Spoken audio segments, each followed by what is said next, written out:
explicou. O presidente da República, Jair Bolsonaro, evita reprimenda ao filho por ataques ao vice Hamilton Mourão. De Brasília, Luciana Verdolim. O presidente Jair Bolsonaro defendeu ontem que é preciso colocar um ponto final no que ele próprio está chamando de uma pretensa discussão entre o vice-presidente Hamilton Mourão e o filho do presidente, o vereador Carlos Bolsonaro. O presidente Jair Bolsonaro evitou repreender publicamente o filho, como cobravam alguns setores aqui do Palácio do Planalto. Segundo o porta-voz da presidência, Rego Barros, Bolsonaro deixou bem claro, no entanto, que postagens em redes sociais são de inteira responsabilidade de seus autores. O senhor presidente evidencia que declarações individuais publicadas nas mais diversas mídias são de exclusiva responsabilidade daquele que as emite. Ainda segundo o porta-voz, o presidente lembrou que o filho número 2 sempre esteve ao lado dele e que durante a campanha, Carlos foi essencial para a vitória nas urnas contra tudo e contra todos.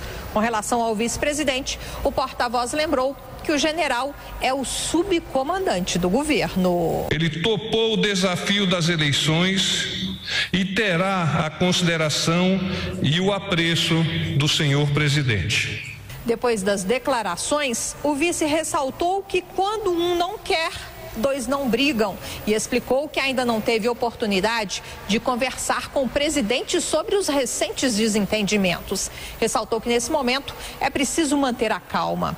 Posição bem diferente da adotada pelo filho do presidente, que manteve os ataques ao vice-presidente, mesmo após as declarações do porta-voz aqui no Palácio do Planalto.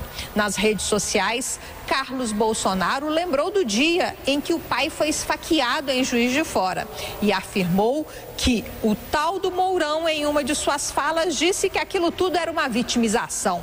Ontem pela manhã, Jair Bolsonaro e Hamilton Mourão, eles se encontraram durante mais uma reunião ministerial que acontece toda terça-feira aqui em Brasília. A novidade ontem foi que a reunião aconteceu no Palácio da Alvorada.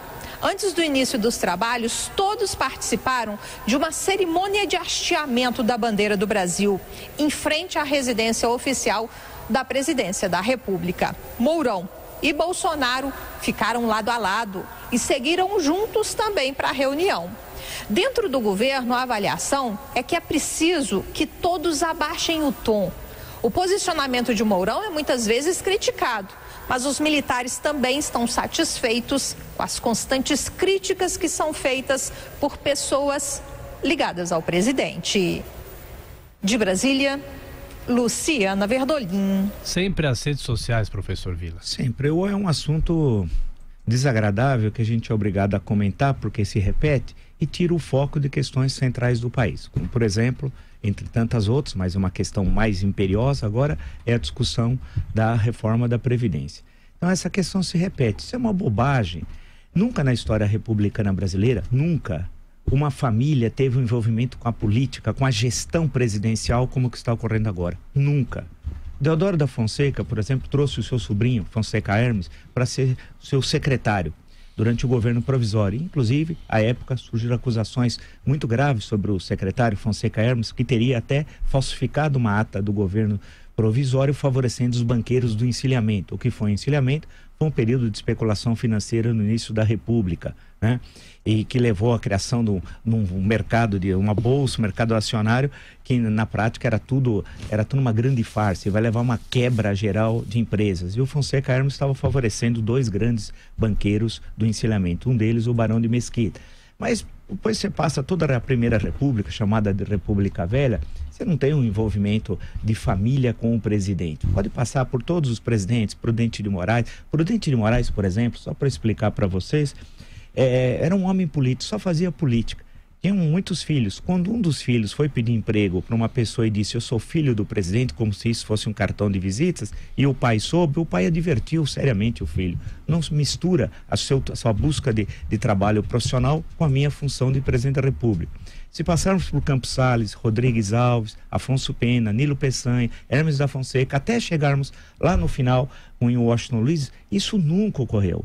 A questão da ditadura Vargas, nunca os filhos do Vargas, nunca tiveram uma ação de participação direta no governo. Alguns funcionavam como uma espécie de secretária. Por exemplo, o caso de Alzira Vargas, que ontem mesmo foi muito bem lembrado pelo nosso colega Augusto Nunes, agora a publicação da correspondência de Alzira Vargas com o pai, no momento que o pai, entre aspas, estava exilado em São Borja, entre 1945 e 1950. Mas isso nunca ocorreu. Se passarmos depois por Dutra, Café Filho, Juscelino Kubitschek, Jânio Quadros, João Goulart, se passar todo o regime militar, idem. O Roberto Médici, filho do presidente Emílio Garra Souza Médici, foi secretário do pai. Somente como secretário nunca deu uma declaração, sequer uma imprensa, uma. Depois o governo Sarney tinha como sua sucessora, sua filha, né? Mas que também não tinha, Rosiana, mas que não tinha interferência nas questões de governo.